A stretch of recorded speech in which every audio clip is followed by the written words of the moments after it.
Yo predicaba santidad cada domingo, mientras destruía mi matrimonio cada noche, hasta que los ojos de Jesús me mostraron algo que nunca olvidaré. Era un domingo por la mañana en el barrio popular de Medellín, y yo estaba parado frente a 300 personas en la iglesia Renacer en Cristo. La luz del sol entraba por las ventanas de vidrio roto que nunca habíamos podido arreglar, iluminando el polvo que flotaba en el aire, mientras mi voz resonaba con una autoridad que había perfeccionado durante 10 años. Tenía 38 años, llevaba mi mejor camisa blanca planchada por Laura la noche anterior, y mis manos se levantaban hacia el cielo mientras predicaba sobre la fidelidad de Dios. La congregación respondía con amenes y aleluyas. Algunos lloraban, otros levantaban las manos.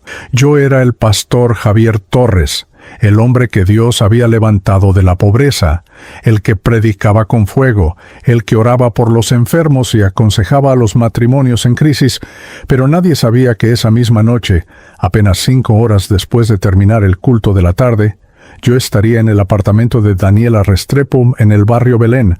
Daniela tenía 28 años, cantaba en el coro desde hacía 3 años, tenía una voz hermosa que dirigía las alabanzas cada domingo. Su apartamento era pequeño, un estudio en un 3er piso sin ascensor, con olor a café recién hecho y una cama que conocía demasiado bien. Mientras yo estaba ahí con ella, Laura esperaba en nuestra casa con nuestros 3 hijos. Mateo de 9 años haciendo tareas de matemáticas en la mesa del comedor, Sofía de 6 años viendo caricaturas en el televisor viejo, y el pequeño Samuel de 3 años ya dormido en su cuna. Mi vida era una mentira perfectamente construida, como esas casas del barrio que se ven bonitas por fuera, pero que por dentro tienen las paredes agrietadas y los cimientos podridos. Cada domingo predicaba con pasión y cada semana vivía en una oscuridad que me estaba devorando por dentro. El peso de esa doble vida era como cargar una piedra enorme en el pecho que nunca podía soltar, ni siquiera cuando dormía. Las pesadillas eran constantes. Soñaba que Laura me descubría, que mis hijos me miraban con desprecio, que la congregación me señalaba con el dedo. Pero al despertar, en lugar de arrepentirme, yo simplemente me ponía la máscara otra vez y seguía adelante. La tecnología era mi cómplice y mi enemiga. Tenía 2 teléfonos celulares, un iPhone que todos conocían, donde Laura y los hermanos de la iglesia me escribían, y un Samsung viejo escondido en la guantera del carro, donde mantenía las conversaciones que nadie podía ver. Daniela me escribía a ese número. ¿Cuándo nos vemos? Con emojis de corazones. Mónica Vargas, la líder de intercesión de 42 años con quien había empezado todo esto hacía 10 años, todavía me enviaba mensajes ocasionales recordándome lo que habíamos vivido, y había otras, nombres que prefiero no mencionar, mujeres de la congregación que habían caído en mi red de manipulación espiritual disfrazada de consejería pastoral. Cada encuentro ilícito requería una logística perfecta. Tenía que recordar exactamente qué mentira le había dicho a Laura, que tenía reunión con los ancianos, que iba a visitar un hermano enfermo en el Hospital San Vicente, que la conferencia pastoral en Bogotá duraba 3 días, cuando en realidad duraba 2. Mi mente se había convertido en una base de datos de engaños, fechas, coartadas, excusas. Memorizaba cada detalle porque un solo error podría derrumbarlo todo. Cuando llegaba a casa después de estar con Daniela, me aseguraba de lavarme las manos 3 veces, de revisar que no quedara ningún aroma de su perfume en mi ropa, de tener la expresión facial correcta. Cansado del ministerio, agotado de servir a Dios, necesitado de comprensión, Laura me miraba con esos ojos cafés que yo había amado desde que teníamos 20 años, cuando nos conocimos en un retiro juvenil en una finca en las afueras de Medellín. Ella había sido la chica dulce que cantaba en el grupo de alabanza, la que soñaba con servir a Dios a mi lado, la que me había dicho que sí cuando le propuse matrimonio en la cima del cerro Nutibara, con un anillo que me había costado 3 meses de salario trabajando en una tienda de repuestos. Ahora, 15 años después, yo veía en sus ojos algo que me partía el corazón, desconfianza mezclada con esperanza, dolor mezclado con amor, la mirada de una mujer que sabía que algo estaba mal, pero que todavía quería creer en el hombre con quien se había casado. Mateo, mi hijo mayor, era el que más me confrontaba sin decir una palabra. A sus 9 años tenía una inteligencia que me asustaba. Me preguntaba por qué ya no jugábamos fútbol en el parque como antes, por qué ya no orábamos juntos antes de dormir, por qué mamá lloraba en las noches cuando creía que nadie la escuchaba. Yo le respondía con evasivas: «Papá está muy ocupado con la obra de Dios, hijo. Cuando seas grande entenderás». Pero sus ojos me decían que él ya entendía más de lo que yo quería admitir. Sofía, mi princesa de 6 años, había dejado de pedirme que la cargara. Antes corría hacia mí cada vez que llegaba a casa, pero ahora apenas me saludaba desde el sofá, como si intuitivamente supiera que el papá que llegaba no era el mismo que se iba. La noche del domingo, después de estar con Daniela, mi teléfono sonó a la medianoche. Era Laura. Su voz estaba calmada, demasiado calmada, lo cual era peor que si hubiera gritado. «¿Dónde estás, Javier?», me preguntó. Yo estaba acostado junto a Daniela, que dormía profundamente después de haber tomado vino. La luz de la calle entraba por la ventana del apartamento, iluminando su rostro, y yo sentí una mezcla de pánico y asco conmigo mismo. «Estoy con el hermano Roberto, mi amor. Se puso mal. Tuve que llevarlo al hospital». Mentí con una facilidad que me horrorizaba. Laura guardó silencio por 3 segundos que se sintieron eternos. «¿En qué hospital?», preguntó. «En el San Vicente, pero ya está mejor. Voy para la casa», respondí mientras me levantaba de la cama tratando de no despertar a Daniela. Manejé por las calles de Medellín esa madrugada, sintiendo un vacío en el estómago. Pasé por la Avenida Oriental, subí la cuesta hacia el barrio popular donde vivíamos, en una casa de 2 pisos que habíamos comprado con un préstamo que todavía estábamos pagando. Las tiendas estaban cerradas, solo algunos borrachos caminaban por las aceras, y los perros callejeros ladraban a mi carro mientras pasaba. Yo conocía esas calles como la palma de mi mano. Había crecido aquí, en estos mismos barrios donde la pobreza y la violencia eran el pan de cada día, donde los niños veían cosas que ningún niño debería ver, donde las madres lloraban por hijos muertos, por balas perdidas o por el narcotráfico que se llevaba a los jóvenes. Mi madre, Esperanza Torres, todavía vivía a 4 cuadras de mi casa. Ella tenía 63 años y seguía vendiendo empanadas en la esquina de la carrera 45 con calle 107. El mismo lugar donde había empezado hace 30 años, cuando mi padre Rubén fue asesinado. Yo era el mayor de 5 hermanos, y desde los 11 años había visto a mi madre llorar mientras contaba monedas para comprar arroz y panela. Habíamos vivido en una casa de 2 cuartos, donde dormíamos todos amontonados, donde las goteras del techo llenaban ollas cada vez que llovía, donde el hambre era una visitante frecuente. Entrar al ministerio había sido mi escape de esa vida, mi forma de obtener respeto, autoridad, una posición que la pobreza nunca me había dado. Pero ahora ese ministerio se había convertido en la plataforma perfecta para mi pecado. Cuando llegué a casa esa madrugada, Laura estaba despierta en la sala, sentada en el sofá con una taza de agua de panela fría entre las manos. No me gritó, no me reclamó, solo me miró con una tristeza tan profunda que me dolió más que cualquier palabra.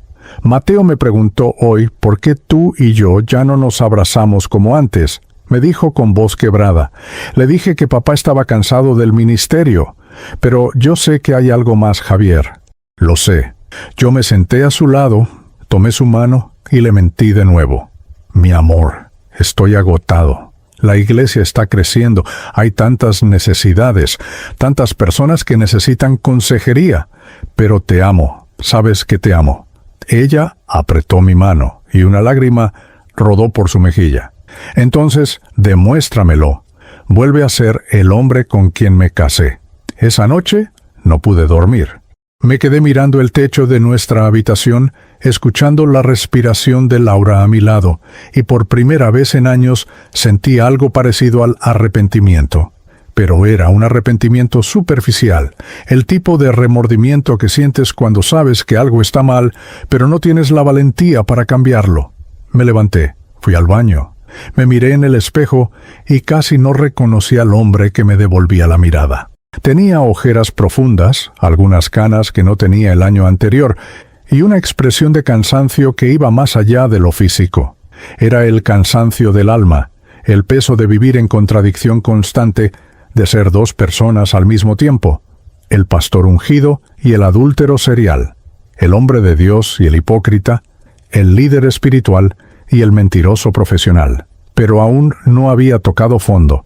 Todavía pensaba que podía manejar la situación, que podía seguir equilibrando los platos sin que nada se cayera. No sabía que en exactamente 2 meses y medio, el 15 de marzo, todo mi castillo de naipes se derrumbaría de la forma más devastadora posible y que tendría un encuentro con Jesús que cambiaría mi vida para siempre. Para entender cómo llegué a convertirme en el hombre que traicionaba a su esposa mientras predicaba el Evangelio, necesito llevarte de regreso a donde todo comenzó. Necesito mostrarte las calles polvorientas del barrio Santo Domingo Sabio en Medellín, donde crecí en los años 90, en una época donde la violencia del narcotráfico convertía nuestra ciudad en la más peligrosa del mundo. Mi padre, Rubén Torres, era un hombre trabajador que conducía un bus de transporte público por las rutas de la ciudad. Tenía manos grandes y callosas, una risa contagiosa y un amor profundo por mi madre Esperanza y por nosotros 5 hijos. Yo era el mayor. Tenía 11 años cuando todo cambió para siempre. Fue un martes por la tarde. Recuerdo que estaba jugando fútbol con mis amigos en la cancha de tierra del barrio cuando escuché los disparos. En esos días, escuchar balazos era tan común como escuchar los pájaros cantar, pero algo me hizo correr hacia nuestra casa. Vi a mi madre correr calle abajo hacia la avenida principal, gritando el nombre de mi padre. Yo corrí detrás de ella con el corazón saliéndose del pecho. Cuando llegamos, el bus de mi padre estaba detenido en medio de la vía, las ventanas destrozadas, y había sangre por todas partes. Mi padre había sido asesinado en un ajuste de cuentas entre bandas que controlaban las rutas de transporte. Él no tenía nada que ver con el narcotráfico. Simplemente estaba en el lugar equivocado, conduciendo la ruta equivocada. Tenía 34 años cuando murió, apenas 3 años menos de los que tengo yo ahora. El funeral fue en una funeraria barata del centro de Medellín, con un ataúd de madera sencilla y flores marchitas que los vecinos habían traído. Mi madre lloraba aferrada al féretro, mientras mis 4 hermanos menores, que tenían 9, 7, 5 y 3 años, no entendían completamente lo que estaba pasando. Yo era el mayor, y esa tarde, parado al lado de ese ataúd, sentí que mi infancia terminaba. Ahora yo era el hombre de la casa. Tenía que ayudar a mi madre. Tenía que ser fuerte aunque por dentro me estuviera desmoronando. Los meses siguientes fueron los más difíciles de mi vida. Mi madre tuvo que salir a trabajar porque el gobierno no nos daba ninguna ayuda, ninguna pensión, nada.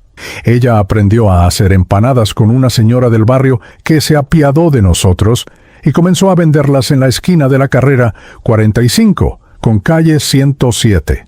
Yo la acompañaba después de la escuela, cargando la olla grande de empanadas calientes envueltas en periódico, viendo cómo ella le sonreía a cada cliente, aunque sus ojos estuvieran rojos de tanto llorar.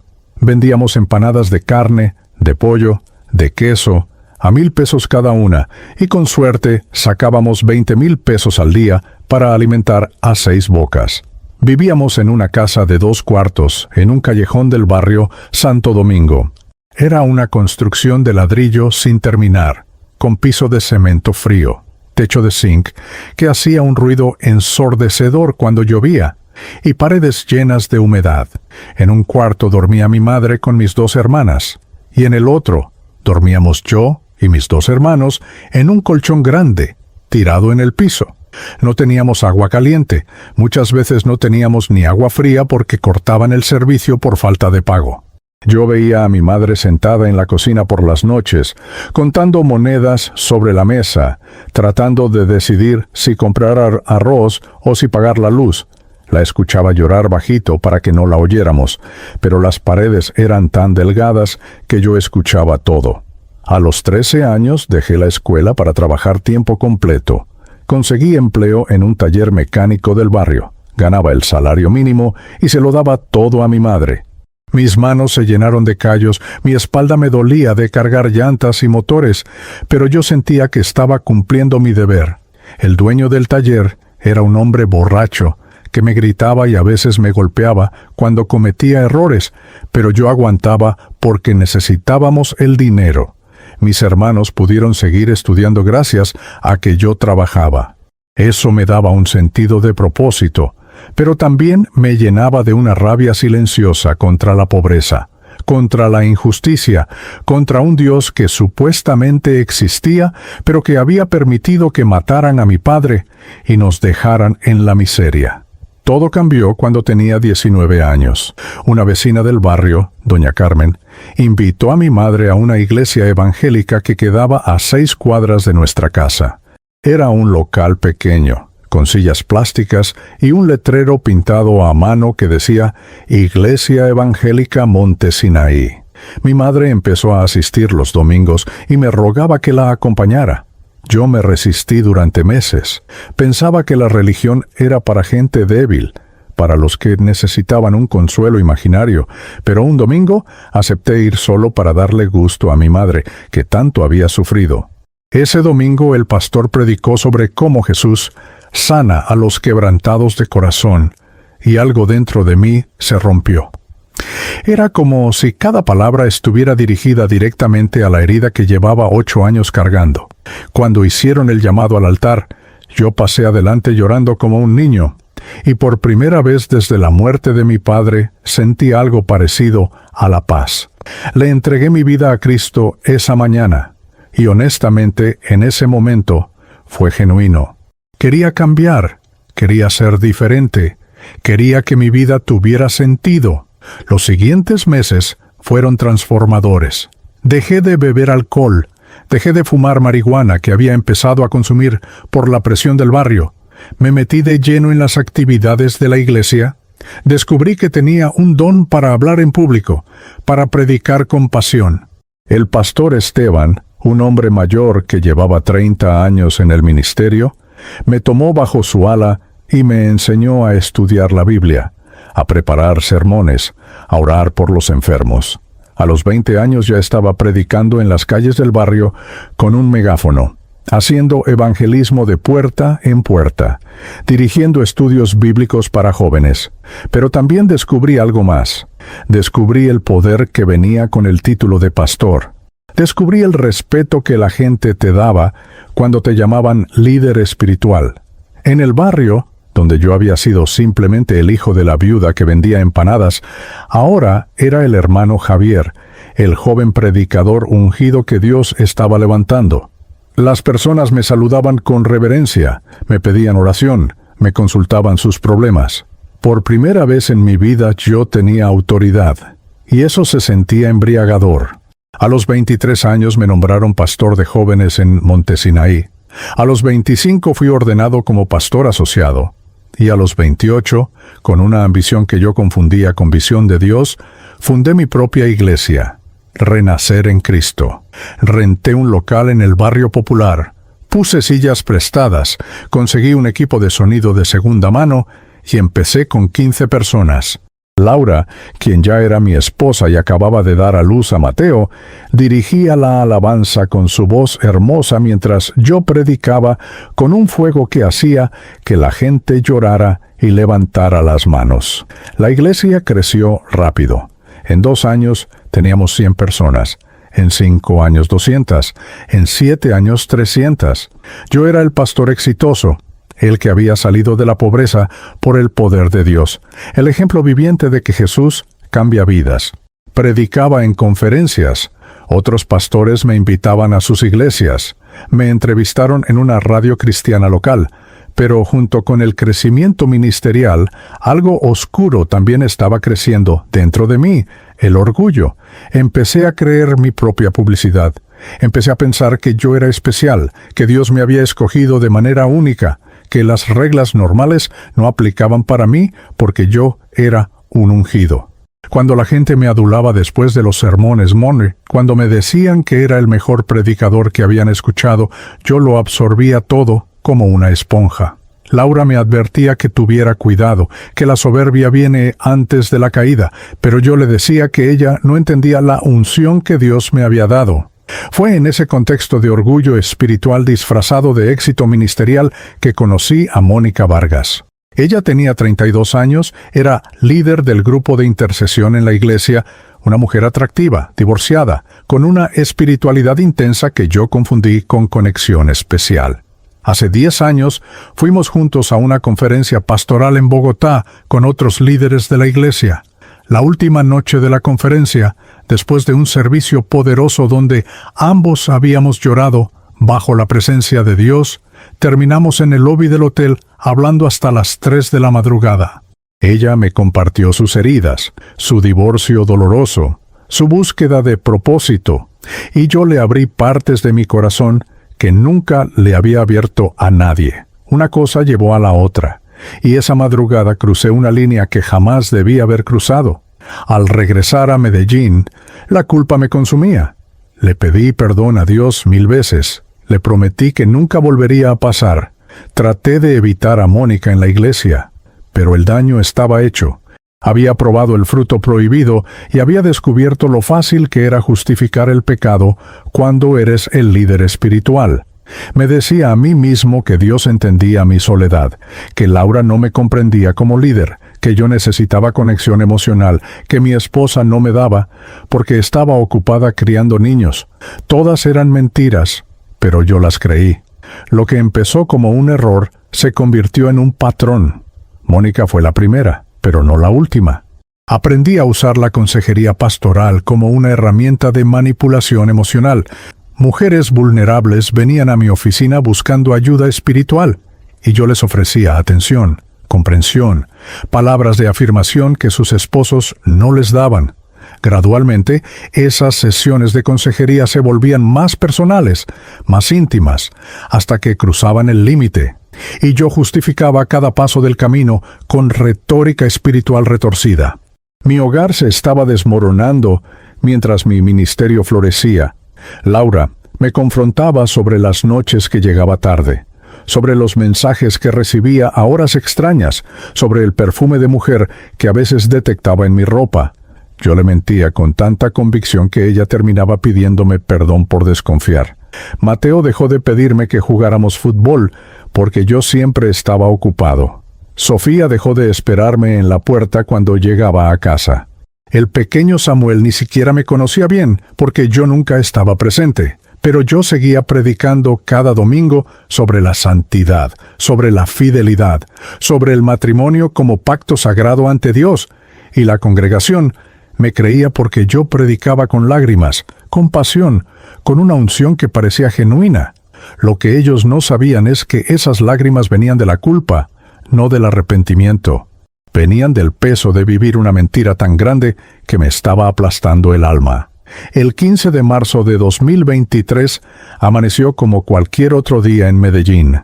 El sol salió sobre las montañas que rodean la ciudad. Los vendedores ambulantes comenzaron a gritar sus ofertas en las calles, y yo me levanté de la cama pensando que mi doble vida seguiría funcionando como siempre.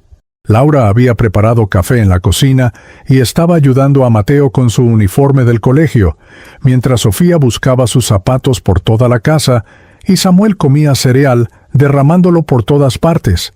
Era una escena doméstica, normal, casi perfecta desde afuera, pero yo sabía que debajo de esa normalidad había grietas profundas que llevaban años abriéndose. Esa mañana tuve una reunión con los ancianos de la iglesia para planificar la campaña de Semana Santa. Salí de casa alrededor de las 9, le di un beso rápido a Laura en la mejilla y le prometí que volvería temprano para cenar juntos.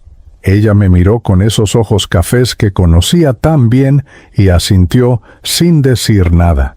pero había algo en su expresión que debí haber notado, una mezcla de resignación y determinación que no supe interpretar en ese momento. Tomé las llaves de mi carro, un Chevrolet Spark blanco del 2015 que habíamos comprado usado, y salí hacia la iglesia sin saber que mi vida estaba a punto de explotar en 1000 pedazos. La reunión duró hasta las 2 de la tarde. Discutimos sobre el presupuesto para los eventos, sobre quién predicaría cada noche, sobre cómo organizar el bautismo masivo que planeábamos hacer en una piscina prestada. Yo participaba activamente, daba opiniones, oraba con autoridad, y nadie en esa sala hubiera imaginado que el mismo hombre que lideraba esas decisiones espirituales llevaba 10 años viviendo en adulterio continuo. Después de la reunión, en lugar de ir directo a casa como le había prometido a Laura, pasé por el apartamento de Daniela. Ella me había escrito al teléfono secreto diciéndome que necesitaba verme urgente, que tenía algo importante que decirme. Estuve con ella hasta las 6 de la tarde, y cuando finalmente salí de su apartamento, ya oscurecía sobre el barrio Belén. Manejé hacia mi casa con la radio puesta en una emisora de música popular, tratando de no pensar en la mentira que tendría que inventar para explicar por qué llegaba tan tarde. Decidí que diría que había ido a visitar a un hermano enfermo después de la reunión, que se había extendido más de lo planeado. Era una excusa simple, creíble, la había usado antes. Pero cuando estacioné el carro frente a mi casa y abrí la puerta principal, supe inmediatamente que algo estaba terriblemente mal. Laura estaba sentada en la sala, en el sofá viejo de tela café que habíamos comprado cuando nos casamos. La luz del bombillo fluorescente del techo iluminaba su rostro de una manera extraña, haciendo que las sombras bajo sus ojos se vieran más profundas. No estaba llorando, no estaba gritando, simplemente estaba ahí sentada con una calma que me aterrorizó más que cualquier explosión de ira. Sobre la mesa de centro, frente a ella, estaba el Samsung viejo, mi teléfono secreto, la evidencia de 10 años de traición expuesta bajo esa luz fluorescente cruel. Mi corazón dejó de latir por un segundo. Sentí que el piso se movía bajo mis pies. Traté de pensar rápido, de inventar una explicación, pero mi mente estaba completamente en blanco. Laura levantó el teléfono con una mano que temblaba ligeramente y me lo mostró. La pantalla estaba encendida, mostrando una conversación de WhatsApp con Daniela, donde había fotos que ningún esposo debería tener de alguien que no fuera su esposa. Estaba limpiando el carro, dijo Laura con una voz tan calmada que sonaba irreal. Porque mañana íbamos a salir con los niños, ¿recuerdas? Me habías prometido que iríamos al Parque Explora, y encontré esto en la guantera, escondido debajo de los papeles del seguro. Yo abrí la boca para hablar, pero no salió ningún sonido. Era como si mi cerebro hubiera olvidado cómo formar palabras. Laura deslizó el dedo por la pantalla del teléfono, leyendo mensajes, viendo fotos, descubriendo nombres. Daniela, dijo en voz alta, Mónica, Andrea, Carolina. Cada nombre era como un puñal en mi pecho. 10 años, Javier, 10 años de conversaciones. Leí todo. Cada mensaje, cada promesa que les hiciste, cada mentira que me dijiste. Su voz seguía calmada, pero ahora empezaba a quebrarse en los bordes, como vidrio a punto de romperse. Me acerqué a ella tratando de encontrar las palabras correctas, las palabras que pudieran arreglar esto. Pero, ¿qué palabras existen para un momento así? Laura, yo puedo explicar. Fue lo único estúpido que logré decir. Ella soltó una risa amarga, una risa sin humor que nunca le había escuchado. ¿Explicar? ¿Qué vas a explicar, Javier? ¿Que mientras yo criaba a tus hijos sola, tú estabas con estas mujeres? ¿Que mientras yo lavaba tu ropa, planchaba tus camisas para que predicaras, oraba por ti cada noche, tú me engañabas una y otra vez? Ahora su voz sí estaba subiendo, la calma se estaba rompiendo, y debajo había un océano de dolor. Traté de tocar su mano, pero ella la apartó violentamente. «No me toques. No te atrevas a tocarme con las mismas manos que tocaste a esas mujeres». Y entonces empezó a gritar. un grito que salía desde lo más profundo de su ser, desde 15 años de matrimonio traicionado, desde noches solitarias esperándome, desde sospechas que había tratado de ignorar porque quería creer en mí. Predicabas sobre fidelidad, aconsejabas matrimonios. Eras el pastor que todos admiraban y yo era la idiota que no sabía que su esposo era un mentiroso, un adúltero, un hipócrita. Los niños estaban en sus cuartos. Escuché a Sofía empezar a llorar desde su habitación, asustada por los gritos de su mamá. Mateo apareció en la puerta de su cuarto, con sus 9 años, y sus ojos llenos de confusión y miedo. «¿Mamá? ¿Papá? ¿Qué pasa?» Laura se volteó hacia él tratando de controlar su voz. «Vuelve a tu cuarto, mi amor. Cuida a tu hermana y a Samuel. Mamá y papá necesitan hablar». Pero Mateo no se movió. Nos miraba a ambos y yo podía ver en sus ojos que él sabía que algo terrible estaba pasando, algo que iba a cambiar nuestra familia para siempre. Laura se levantó del sofá y caminó hacia la cocina. Yo la seguí, desesperado por hacer algo, por decir algo que detuviera lo que estaba pasando. Ella abrió cajones, sacó bolsas plásticas, empezó a meter cosas, documentos, fotos, el acta de matrimonio que estaba en un marco sobre la nevera. «¿Qué estás haciendo?», le pregunté, aunque ya sabía la respuesta. «Me voy», dijo sin mirarme. «Me llevo a los niños. No voy a criar a mis hijos en una casa de mentiras. No voy a que crezcan viendo a su padre fingir ser un hombre de Dios mientras destruye a su familia». Intenté detenerla. Me arrodillé frente a ella en esa cocina pequeña donde habíamos compartido miles de comidas, donde habíamos celebrado cumpleaños, donde habíamos orado juntos en tiempos difíciles. «Laura, por favor, lo siento tanto. Fui un idiota, fui un pecador, pero te amo, amo a nuestros hijos. No nos destruyas. Dame una oportunidad de arreglar esto». Ella me miró desde arriba y las lágrimas finalmente comenzaron a correr por su rostro. «¿Que no nos destruya? ¿Yo? Tú ya lo destruiste todo, Javier. Tú destruiste este matrimonio cada vez que te acostaste con otra mujer. Tú destruiste a esta familia cada vez que me mentiste. Tú destruiste la confianza, el respeto, el amor. No queda nada que destruir». Laura entró al cuarto de los niños y empezó a empacar ropa en una maleta vieja. Mateo y Sofía la miraban sin entender completamente, pero sabiendo que algo terrible estaba pasando. Samuel, con sus 3 años, jugaba con sus carritos en el piso, ajeno a que su mundo se estaba desmoronando. «Vamos a casa de la abuela», les dijo Laura a los niños mayores. Se refería a su madre, doña Mercedes, que vivía en el barrio Castilla al otro lado de la ciudad. «¿Por cuánto tiempo?», preguntó Sofía con su vocecita asustada. Laura no respondió.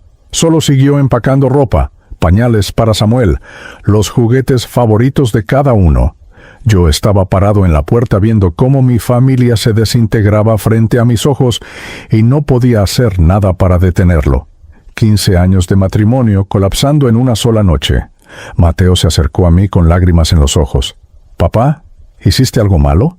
Su pregunta me partió el corazón en pedazos. «¿Qué le dices a tu hijo de 9 años en un momento así? ¿Cómo le explicas que su padre, el pastor que predica sobre Jesús, ha estado viviendo una mentira?».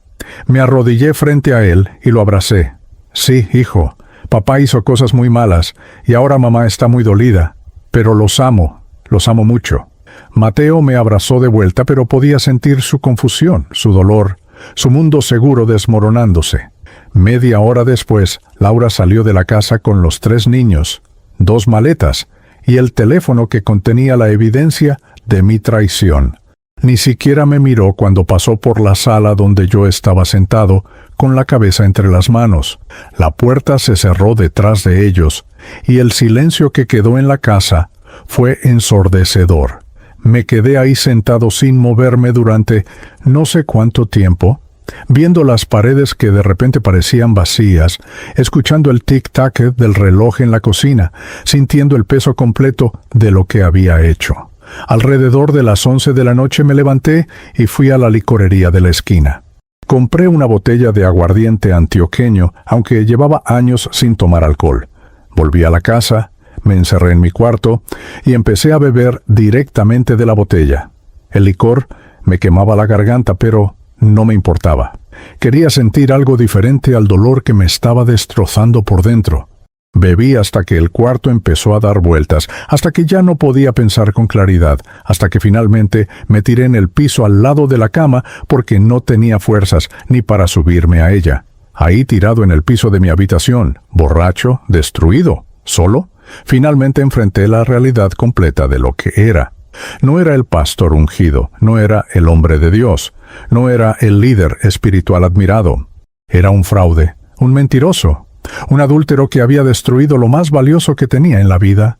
Había traicionado a la mujer que me amó cuando no era nadie. Había fallado como padre a mis 3 hijos. Había usado el nombre de Jesús para construir un ministerio mientras vivía en pecado continuo.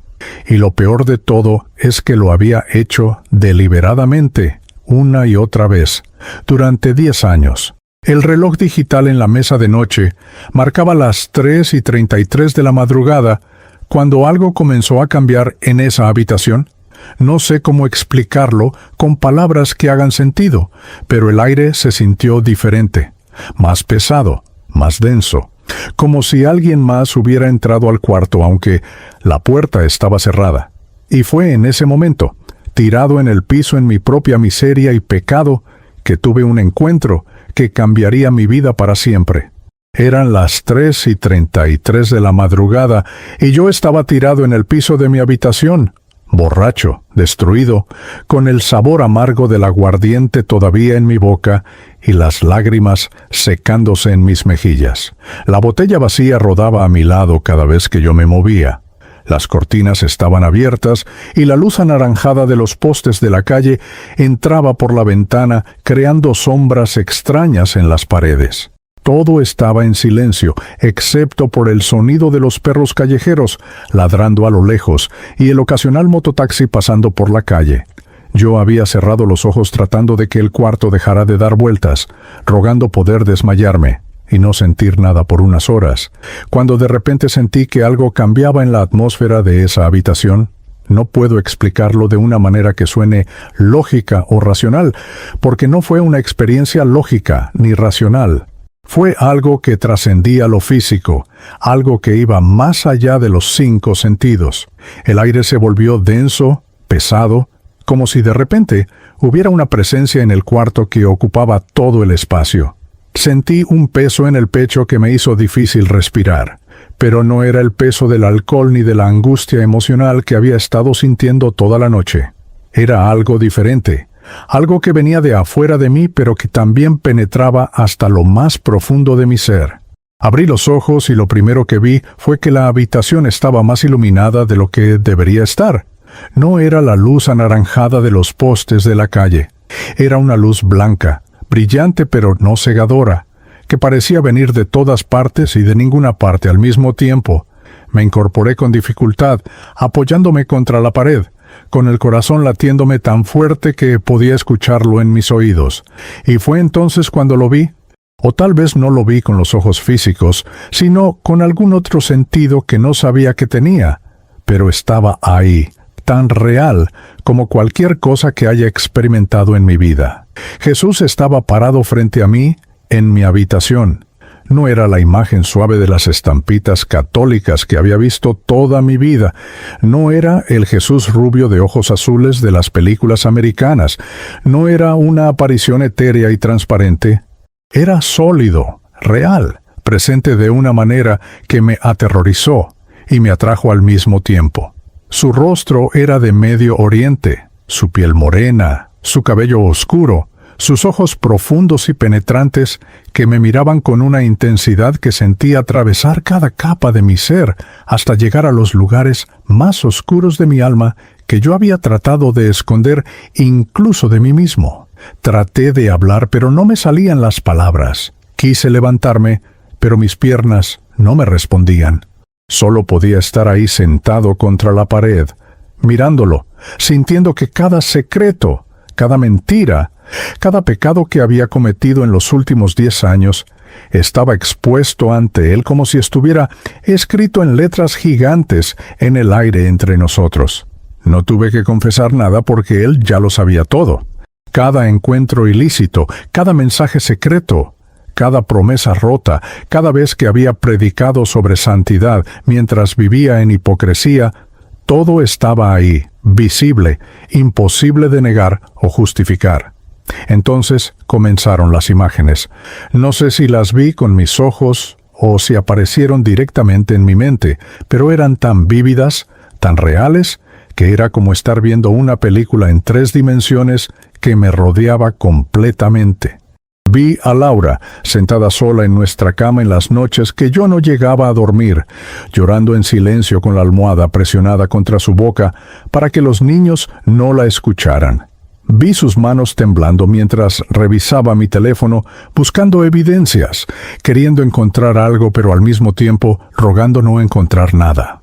Vi su rostro cada vez que yo le mentía, la manera en que ella quería creerme, cómo tragaba sus sospechas y se convencía a sí misma de que estaba siendo paranoica. Vi a Mateo acostado en su cama, con sus 9 años, preguntándose por qué su papá ya no pasaba tiempo con él, por qué ya no jugaban fútbol como antes, por qué la casa se sentía fría y tensa todo el tiempo. Lo vi orando con su vocecita antes de dormir, pidiendo a Dios que arreglara lo que estaba mal en su familia, aunque él no entendía exactamente qué era. Vi a Sofía dibujando en su cuaderno una familia donde el papá estaba lejos del resto, separado, solo, y cuando su maestra le preguntó por qué lo había dibujado así, ella solo encogió los hombros, sin saber cómo explicar lo que sentía. Pero las imágenes que más me destrozaron fueron las de las mujeres que yo había usado y descartado. Vi a Daniela sentada en su apartamento después de nuestros encuentros, sintiéndose vacía, sucia, preguntándose por qué el pastor que se suponía debía guiarla espiritualmente la había convertido en su amante. Vi a Mónica en la iglesia, tratando de adorar a Dios pero sintiendo la culpa y la vergüenza cada vez que me veía predicar, atrapada en un ciclo de pecado y remordimiento del que no sabía cómo salir. Vi los daños colaterales de mi pecado extendiéndose como ondas en el agua, afectando no solo a mi familia sino a toda la congregación, sembrando dudas, creando heridas, destruyendo fe, y entonces escuché su voz. No era audible en el sentido normal de la palabra, no venía a través de mis oídos, pero era más clara y más real que cualquier sonido que haya escuchado jamás. Resonaba dentro de mí, en mi pecho, en mi mente, en mi espíritu. ¿Este es mi evangelio, Javier?, me preguntó con una mezcla de tristeza y firmeza que me hizo querer desaparecer. ¿Usar mi nombre para tu lujuria? ¿Predicar mi palabra mientras pisoteas mi verdad? ¿Guiar a mi pueblo mientras tú mismo estás perdido en la oscuridad? No podía responder. No tenía excusas, no tenía justificaciones. Todo lo que había construido en mi mente para racionalizar mi comportamiento, todas las mentiras que me había dicho a mí mismo, se desmoronaron en un segundo bajo el peso de esa pregunta. Vi mi ministerio como realmente era, no como yo lo había pintado. No era una obra de Dios, sino un monumento a mi orgullo, una plataforma para mi ego disfrazada de servicio espiritual. Había usado a Dios para escapar de la pobreza, para obtener respeto, para tener poder sobre otros, pero nunca lo había conocido realmente, nunca me había rendido verdaderamente a Él. «Mírate», continuó su voz, y de repente me vi a mí mismo como si estuviera observando desde afuera. Vi al hombre que predicaba con pasión los domingos, pero que había perdido su alma en el proceso. Vi la máscara que había perfeccionado durante años, la sonrisa pastoral, las palabras espirituales, los gestos religiosos, todo vacío, todo hueco, todo falso. Vi la podredumbre interna escondida detrás de la fachada externa de éxito ministerial, y me dio asco. Sentí una repulsión tan profunda hacia mí mismo que quise arrancarme la piel. El dolor que sentí en ese momento no era solo emocional, era físico también. Mi pecho se apretó como si un puño gigante lo estuviera estrujando. No podía respirar bien, cada inhalación era un esfuerzo. Caí de rodillas sobre el piso duro de cemento, doblado sobre mí mismo, agarrándome el pecho con ambas manos. Las lágrimas comenzaron a fluir de nuevo, pero estas no eran como las lágrimas de autocompasión que había llorado antes. Estas venían de un lugar mucho más profundo, de una ruptura interna que estaba sucediendo en el núcleo de mi ser. Lloré como nunca había llorado en mi vida, ni siquiera cuando murió mi padre. Lloré con sollozos que sacudían todo mi cuerpo, con gritos ahogados que salían de lo más profundo de mi garganta. Lloré por Laura, por los 15 años de matrimonio que había contaminado con mi traición. Lloré por Mateo, Sofía y Samuel, por la infancia que estaba arruinando con mi pecado. Lloré por mi madre Esperanza, que había trabajado tan duro para darnos una vida mejor y que ahora tendría que ver a su hijo mayor caer en desgracia pública. Lloré por la congregación que había confiado en mí como su pastor. Lloré por todas las mujeres que había usado y herido. Lloré por todos los años desperdiciados viviendo una mentira. Pero sobre todo lloré porque por primera vez en mi vida estaba viendo a Dios como realmente es, no como yo lo había imaginado o manipulado para que encajara en mis planes, y ver a Dios realmente. Enfrentar su santidad cuando estás cubierto de pecado es una experiencia que te quiebra completamente. No hay forma de estar en su presencia y salir igual. O te destruye completamente, o te transforma completamente, pero no puedes permanecer neutral. En medio de ese llanto desgarrador, en medio de ese quebranto total, sentí algo que no esperaba. Sentí que Jesús se acercaba. No podía verlo claramente a través de las lágrimas, pero sabía que estaba más cerca ahora. Y entonces sentí su mano sobre mi cabeza, un toque tan suave pero tan poderoso que me hizo llorar aún más fuerte. «Todavía hay tiempo, Javier», dijo su voz. Y ahora había algo más además de la tristeza y la firmeza. Había amor, un amor tan profundo, tan inmerecido, tan incomprensible que me rompió de una manera completamente diferente. «Todavía hay tiempo», repitió, «pero no más mentiras, no más máscaras, no más medias verdades. Si quieres que yo restaure lo que has destruido, tienes que estar dispuesto a morir a ti mismo completamente. Tienes que confesar todo. Tienes que renunciar a todo. Tienes que venir a mí no como el pastor exitoso, sino como el pecador quebrantado que realmente eres. ¿Estás dispuesto?» Por primera vez en esa larga noche encontré mi voz. Salió quebrada, ronca, apenas un susurro. «Sí, sí, Señor, haré lo que sea. Confesaré todo. Renunciaré a todo. Solo no me dejes, no me abandones. No dejes que pierda a mi familia para siempre». Seguí llorando con mi rostro contra el piso frío, sintiéndome más pequeño y más perdido que nunca en mi vida, pero también sintiendo una esperanza diminuta, comenzando a nacer en medio de toda esa oscuridad. No sé cuánto tiempo pasé ahí tirado en el piso. Podría haber sido minutos u horas. Había perdido completamente la noción del tiempo. Eventualmente la luz brillante comenzó a desvanecerse. La presencia se hizo menos intensa, aunque todavía podía sentirla.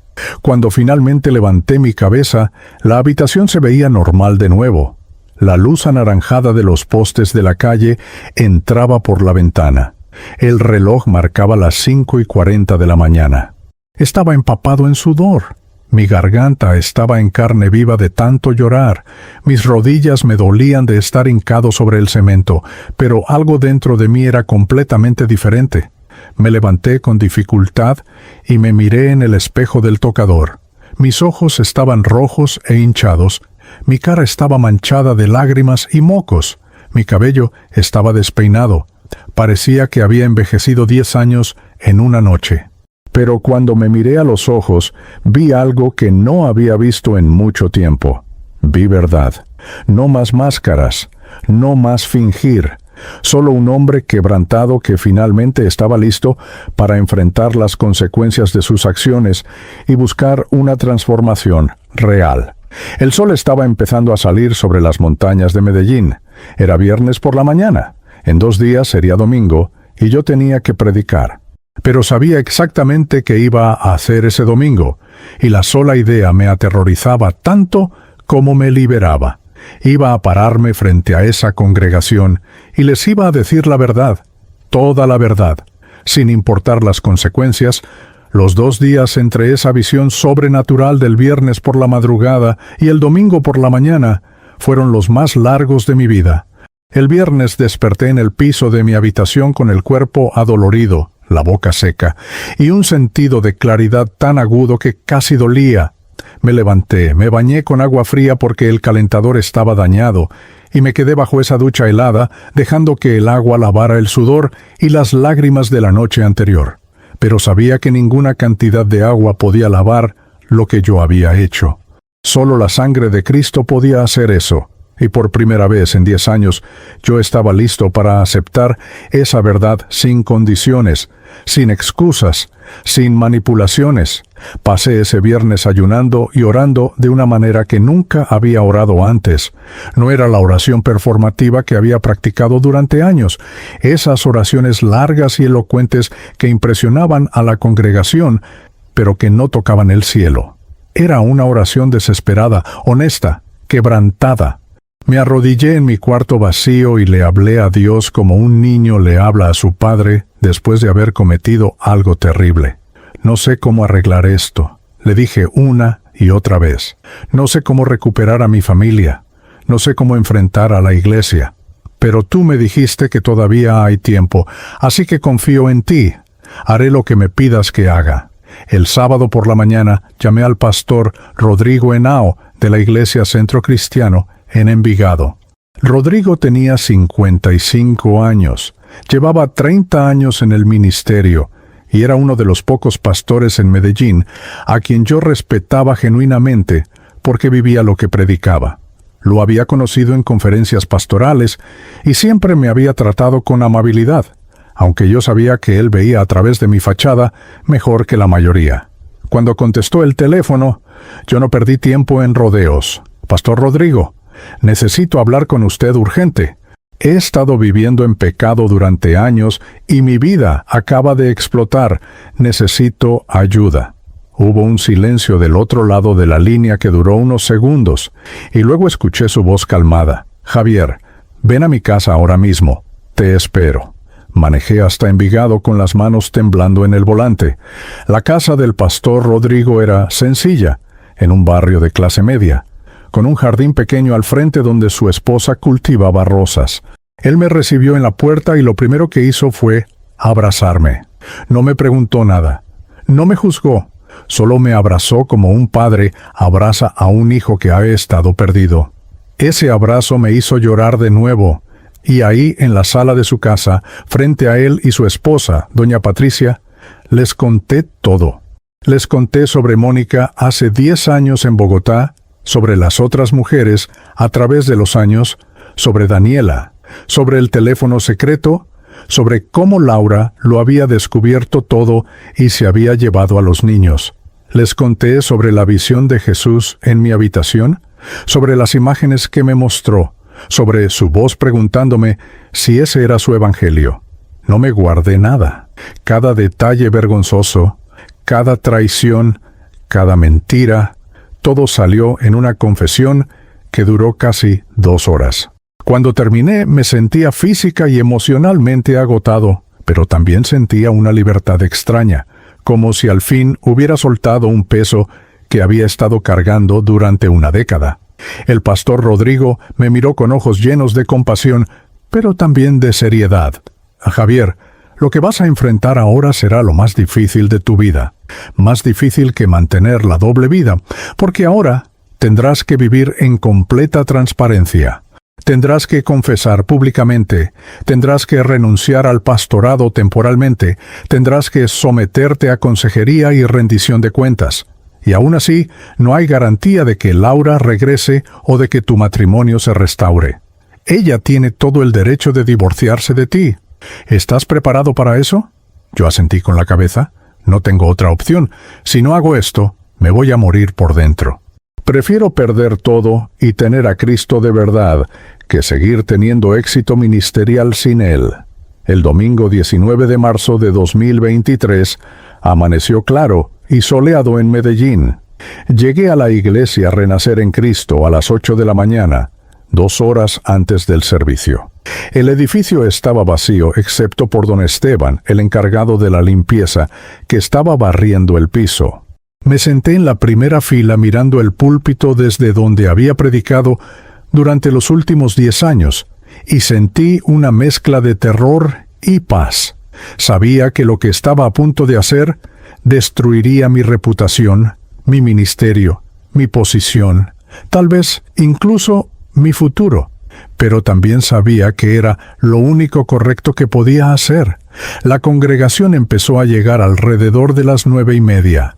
Familias completas con niños corriendo por los pasillos, jóvenes reuniéndose afuera para conversar antes del servicio, los ancianos de la iglesia preparándose para dirigir la alabanza. Yo los observaba desde mi oficina sintiendo el peso de lo que estaba a punto de revelar. Muchas de esas personas habían estado conmigo desde que fundé la iglesia hace 10 años. Me habían ayudado a cargar sillas, a pagar el alquiler cuando no teníamos suficiente dinero. Me habían confiado sus problemas más íntimos. Y yo los había traicionado viviendo una mentira todos estos años. A las 10 en punto, comenzó el servicio. El equipo de alabanza dirigió varias canciones y la congregación adoraba con las manos levantadas, algunos llorando, otros de rodillas. Yo estaba sentado en la plataforma viendo todo esto y pensando que posiblemente sería la última vez que lo vería desde esta posición. Cuando terminó la alabanza, uno de los ancianos me presentó como siempre. Hermanos, recibamos con un fuerte aplauso a nuestro pastor, el siervo de Dios, Javier Torres. La congregación aplaudió y yo caminé hacia el púlpito con las piernas temblando. Me paré frente al micrófono mirando los 300 rostros expectantes. Reconocí a casi todos. La familia Gómez en la tercera fila, con sus 5 hijos. El hermano Carlos, que había sido adicto a las drogas y ahora llevaba 2 años limpio. La hermana Beatriz, que había perdido a su esposo el año pasado y encontró consuelo en la iglesia. Los jóvenes del grupo de adolescentes que me veían como un héroe espiritual. Mi garganta se cerró y por un momento pensé que no iba a poder hablar. Pero entonces recordé los ojos de Jesús mirándome en mi habitación. Recordé su voz diciéndome que no más mentiras, y encontré la fuerza para comenzar. Buenos días, familia, dije con voz temblorosa. Hoy no voy a predicarles un sermón. Hoy vengo a confesarles algo que he estado ocultando durante 10 años. El silencio en el edificio se volvió absoluto. Podías escuchar una mosca volar. Las personas se miraban unas a otras confundidas. Algunos de los ancianos en la plataforma me miraban con preocupación. Respiré profundo y continué. Durante los últimos 10 años, mientras he estado parado en este púlpito predicándoles sobre santidad, sobre fidelidad, sobre el matrimonio como pacto sagrado, yo he estado viviendo en adulterio continuo. He tenido relaciones extramatrimoniales con varias mujeres, algunas de ellas miembros de esta congregación. He mentido a mi esposa Laura repetidamente. He usado mi posición como pastor para manipular y aprovecharse de mujeres vulnerables. Soy un fraude, un hipócrita y un pecador. El shock en los rostros de la congregación era palpable. Algunas personas se llevaron las manos a la boca. Otras comenzaron a llorar. Algunos se levantaron indignados, preparándose para salir. Vi a la hermana Beatriz llorar desconsoladamente. Vi al hermano Carlos negar con la cabeza con decepción. Vi a los jóvenes mirándome con rostros de traición. Pero seguí hablando, porque sabía que si me detenía, no tendría el valor para terminar. El miércoles pasado, Laura descubrió todo. Encontró el teléfono donde yo guardaba las conversaciones con estas mujeres. Vio las fotos, leyó los mensajes, conoció los nombres, se llevó a nuestros 3 hijos y me dejó solo en casa. Y yo me lo merezco completamente. Esa noche, borracho y destruido, tuve un encuentro con Jesús que me mostró el daño que he causado. No solo a mi familia, sino a todos ustedes, a esta congregación, al Evangelio mismo. Él me confrontó con una pregunta. ¿Este es mi Evangelio? Y la respuesta es no. Esto no es el Evangelio. Esto es mi carne, mi orgullo, mi lujuria disfrazada de ministerio. Lágrimas corrían por mi rostro mientras hablaba, pero no las limpié. Vengo hoy a pedirles perdón a Laura. Si estás viendo esto porque sé que alguien te lo va a contar, te pido perdón por cada mentira, por cada traición, por cada noche que no estuve ahí cuando me necesitabas. A mis hijos Mateo, Sofía y Samuel les pido perdón por fallarles como padre, por romper nuestra familia, por no ser el ejemplo que debí ser. A las mujeres con quienes pequé, les pido perdón por usarlas, por manipularlas bajo el pretexto de consejería espiritual. Y a ustedes, congregación, les pido perdón por guiarlos mientras yo mismo estaba perdido, por predicarles un evangelio que yo no estaba viviendo. Me quité el micrófono y lo puse sobre el púlpito. A partir de hoy renuncio como pastor de esta iglesia. Los ancianos tomarán el liderazgo mientras buscan a alguien que realmente pueda pastorearlos con integridad. Yo necesito tiempo para buscar restauración personal, para tratar de salvar mi matrimonio, si Laura me da esa oportunidad, para someterme a consejería y rendición de cuentas genuina. No sé si algún día volveré al ministerio. Honestamente, no sé si debería. Pero sé que no puedo seguir fingiendo. No más máscaras. Y con eso, bajé de la plataforma y caminé hacia la salida. Algunas personas me gritaron cosas mientras salía. «¡Hipócrita! ¡Nos traicionaste! ¿Cómo pudiste?» Otros lloraban en silencio. Unos pocos se acercaron y me abrazaron susurrando «Dios te ama, y que vamos a orar por ti». Salí del edificio bajo el sol brillante de esa mañana de marzo, sintiendo que acababa de morir y de nacer al mismo tiempo. Mi ministerio había terminado. Mi reputación estaba destruida, pero por primera vez en una década sentía que tal vez, solo tal vez, podía empezar a vivir en verdad. Los meses siguientes fueron los más difíciles y los más transformadores de mi vida. La noticia de mi caída se regó por todas las iglesias de Medellín como pólvora. Algunos pastores me llamaron para ofrecerme apoyo genuino, otros para regodearse en mi fracaso. Perdí amistades que pensé que durarían para siempre. La iglesia se redujo de 300 personas a menos de 100. Familias enteras se fueron buscando otras congregaciones. Económicamente colapsé porque ya no recibía el salario pastoral. Tuve que buscar trabajo como conductor de Uber para pagar las cuentas. Pero lo más importante fue el proceso con Laura. El pastor Rodrigo y doña Patricia nos conectaron con una consejera matrimonial cristiana, la hermana Marta Suárez, que tenía un consultorio en el centro de Medellín. Durante 6 meses, Laura y yo nos reunimos con ella cada semana en sesiones que duraban 2 horas y que eran brutalmente honestas y dolorosas. Laura me confrontó con todo el daño que le había causado. Gritó, lloró. Me dijo cosas que me destrozaron, pero que necesitaba escuchar. Yo tuve que sentarme ahí y recibir todo sin defenderme, sin justificarme, solo escuchando y reconociendo el dolor que había causado. Hubo momentos donde pensé que no lo lograríamos. Laura me dijo varias veces que quería el divorcio, que no podía volver a confiar en mí, que nuestro matrimonio estaba muerto. Yo no la culpaba, pero seguí buscándola, no con promesas vacías, sino con acciones concretas. Empecé terapia individual con un psicólogo cristiano para trabajar en las raíces de mi comportamiento.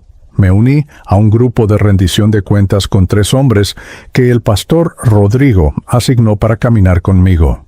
Les di acceso completo a mis teléfonos, mis redes sociales, mi ubicación en tiempo real.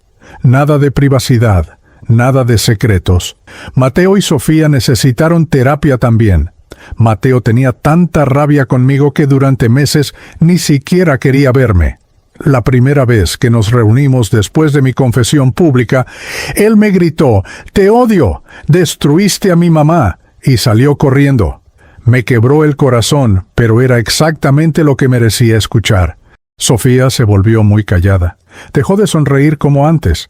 Samuel era muy pequeño para entender completamente, pero podía sentir la tensión. 8 meses después de aquella noche devastadora del 15 de marzo, algo milagroso comenzó a suceder. Laura, después de mucha oración y consejería, decidió darme una oportunidad. No porque yo la mereciera, sino porque ella decidió creer que Dios podía hacer algo nuevo de las cenizas de nuestro matrimonio. El 15 de noviembre de 2023, renovamos nuestros votos matrimoniales en una ceremonia pequeña en el patio de la casa de mi madre, Esperanza. Solo 20 personas estuvieron ahí. Nuestras madres, mis hermanos, algunos amigos cercanos, el pastor Rodrigo y doña Patricia. No hubo músicos profesionales. Mi hermana cantó una canción a capela. No hubo vestido elegante. Laura usó un vestido sencillo blanco que compró en el centro. Pero cuando nos miramos a los ojos y dijimos esos votos de nuevo, esta vez con un entendimiento real de lo que significaban, fue más sagrado que nuestra boda original. Hoy, en 2024, vivimos una vida completamente diferente. Trabajo como conductor de Uber 6 días a la semana. Manejo por las calles de Medellín llevando pasajeros y agradeciéndole a Dios por cada peso que gano honestamente. Ya no soy el pastor Javier Torres, soy simplemente Javier, un hombre quebrantado que Dios está restaurando paso a paso. Laura y yo estamos reconstruyendo nuestra relación sobre una base de transparencia total. Todavía hay días difíciles, todavía hay cicatrices que duelen, pero también hay esperanza. Sirvo en el ministerio de una manera completamente diferente ahora. No desde un púlpito, sino desde las trincheras. Visito hogares destruidos por la infidelidad y les cuento mi historia. Hablo en centros de rehabilitación sobre cómo el orgullo y el pecado sexual casi destruyeron mi vida. Aconsejo a pastores jóvenes sobre la importancia de la integridad y la rendición de cuentas. Mi ministerio ahora no es desde una posición de autoridad, sino desde la humildad de alguien que cayó y fue levantado por la gracia de Dios. Cuando la gente me pregunta cuándo volví realmente a Cristo, les digo la verdad. Yo pensé que había aceptado a Cristo cuando tenía 19 años en aquella iglesia del barrio Santo Domingo Sabio. Pero fue hasta que Él me mostró mi pecado cara a cara, hasta que me quebrantó completamente en el piso de mi habitación esa madrugada de marzo, que realmente lo acepté.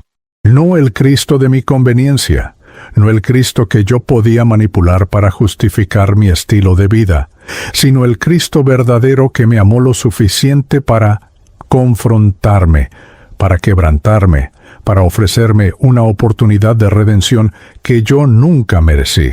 Si estás leyendo esto y vives en pecado oculto, si tu matrimonio está muriendo por causa de tu infidelidad, si predicas una cosa pero vives otra, te lo suplico, no esperes a perderlo todo como yo. No esperes a que tu esposa encuentre ese teléfono secreto, no esperes a que tus hijos te miren con ojos de traición.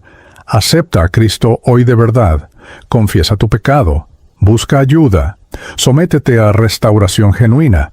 Va a doler más de lo que imaginas, vas a perder cosas que pensabas que eran importantes, pero ganarás algo que no tiene precio: tu alma, tu integridad, una relación verdadera con Dios.